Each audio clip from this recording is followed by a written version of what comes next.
সুপ্রভাত। আজকে একটা নতুন ব্লগে সকলকে স্বাগত। আশা করছি যে যেখানে আছো ঈশ্বরের কৃপায় ভালো আছো, সুস্থ আছো। বন্ধুত্বের বয়সটা 20 বছর হয়ে গেল।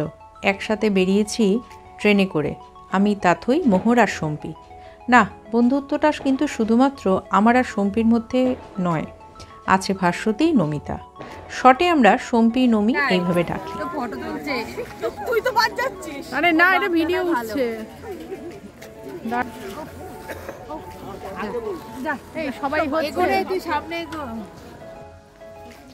ট্রেন থেকে নেমে স্টেশনে সবাই মিলে এক জায়গায় হলাম। হাঁটা পথে নমির বাড়ির দিকে এবার সবাই মিলে এগিয়ে চললাম।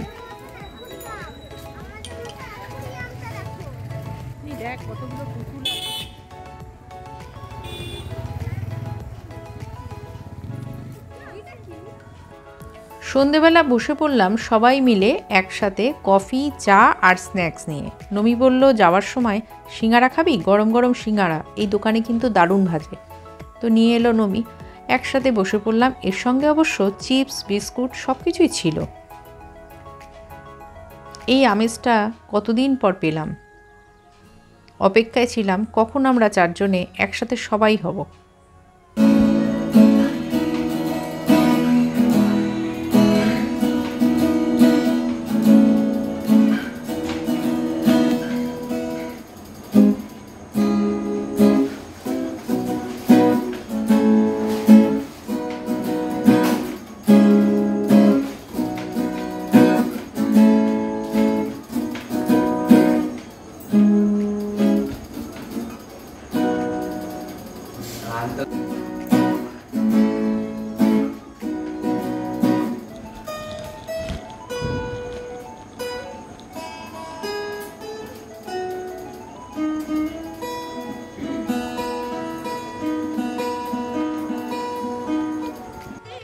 নমির বড় ছেলে দারুণভাবে আমাদের গিটার এবং গান গেয়ে শোনালো। তো যাই হোক, এবার শুরু হলো মোহর আর তাথইয়ের নাচ। কপিরাইটের ভয়ে আমি অরিজিনাল গানটা দিতে পারলাম না। দুজনে মিলে আপন মনে সুন্দরভাবে নেচে চলল। ওদের মধ্যে খুঁজে পাচ্ছিলাম আমরা আমাদের ছোটবেলাকে।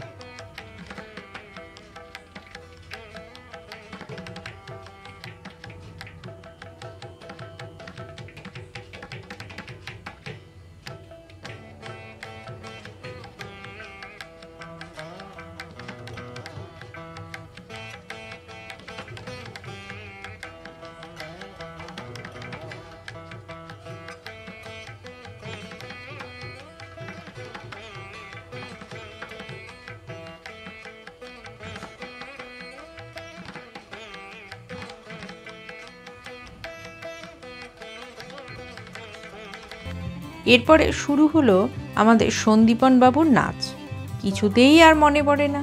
বাজলো ছুটির ঘন্টা। মার কাছে বেশ তীব্র উত্তেজনা জাগিয়ে বলল, আমার কিছুতেই তার মনে পড়ছে না। কিন্তু ওর মাও বুঝতে পারছে না যে ও কোন গানটার কথা বলছে। বাজলো ছুটির ঘন্টা।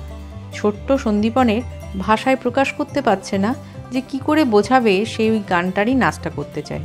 দিদিরা নেচেছে, আমার নাচ না করলে হয়? কিন্তু 4 বছরের সন্দীপন ভাষায় প্রকাশ করতে পারছে না। ওর মা শেষমেশ বুঝতে পারল বাজলো ছুটির ঘন্টাটা ও নাচতে চেয়েছে। তোমাদের কাছে নাচটা কেমন লাগছে জানি না, কিন্তু আমরা কিন্তু খুব এনজয় করেছি ওর এই আগ্রহটা দেখে। কি এটা শুটিং হচ্ছে? তৃষ্ণা, আরে এটা কাশ্মীরি লঙ্কা গুঁড়ো। কাশ্মীরি নয়, এটা লাল মির্চি। সেটা লঙ্কা গুঁড়ো খেতে মরবি। এইটা কজন খাবে বলতো? তুই কতটুকু খাবি? আলটিমেটলি পার্সেন্টেজে চুপ কর। ওইখানে মনে আছে, দেখ তো ওইখানে আমরা যুক্তি আছে। আরে ওইদিকে না মাখালে আমি এবার একটু দইটা করতাম। টাকা তাথই টাকা। আয় আয়, ইয়ে বাবা থাকা যায় নাকি? তাই এই যা যা, দাঁড়া দাঁড়া, আস্তে দাঁড়া, একটু ওয়েট কর। আমি ওয়েট করব। এত ওয়েট করা যাবে না, তুই তাড়াতাড়ি কর। ও আচ্ছা, নে নে, এবার কাট কাট কাটো। Happy celebration day. কাটো কাটো কাটো। এই ফ্রিজে থেকে কি আরো শক্ত হবে না? আমি এই জন্যই ভাবলাম জন্মদিন পাস হয়ে গেছে। পাস হয়ে গেছে সেই আনন্দে সেলিব্রেশন। হাততালি দাও, হাততালি দাও, হাততালি দাও। একটা ক্যান্ডেল ছাড়া রেখে দাও। ফাটাফাটি কে নাও, আমাকে দাও, আমি কাটি। কাটো। তুমি কাটতে পারবে না, সব আসলে দাও। দেখি দেখি বাজলো ছুটি দে মানে ঘন্টা তারপর ঘন্টা কান্তা ঘন্টা ছেলে কারেক্ট দে গো ছেলে কারেক্ট দে তাই দাদাটা কিন্তু দাও। ওকে কে এই ছেলেটাকে দে রে আমার খেতে যা তুই আর বলিস না, চুপ কর। ছেলেটা আমাদের ভালো কত দিদিগুলো পচা কত দিদিগুলো ভালো কত সবাই ভালো ভাই সব থেকে ভালো মানে এনে নে চত সুন্দর। পরের দিন কিছুতেই আসতে দিল না। সঞ্জয়দার সেদিনকে ছুটি ছিল। বলল, এবার তোমরা গল্প করো চারজনে, আমি রান্না করছি। অনেক কিছু রান্না করেছিলেন দাদা। Friendship forever. ফ্রেন্ডশিপ ফরএভার, তাই তো? টাটা টাটা তুমি টাটা করে দাও শোনা। 20 বছরের সম্পর্ক।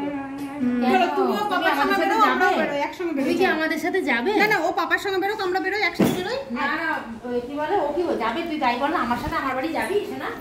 চলো আমি নিয়ে যাবো আমরাই যাবে যাবি? হ্যাঁ? দিদি বাড়ি যাবে চল আমার সাথে চল, চল চলে যা, চল, আয়।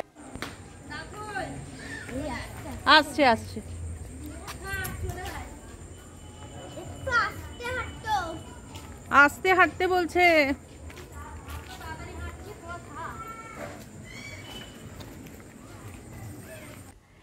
চলে এলো বিদায়ের সময়। আবার কখন কবে কার সাথে দেখা হবে জানি না। চারজনে এক জায়গায় হওয়াটা সত্যিই মুশকিল। এর সময় হয়তো ওর হয় না। যাই হোক, দেখো দীপাবলির টাইমে ট্রেনটা খুব সুন্দর করে সাজিয়েছে। এই ট্রেনটাতে আমরা যাব না, এর পরের ট্রেনে যাব। ফলে অগত্যা আমাদের স্টেশনে বেশ কিছুক্ষণ বসতে হলো।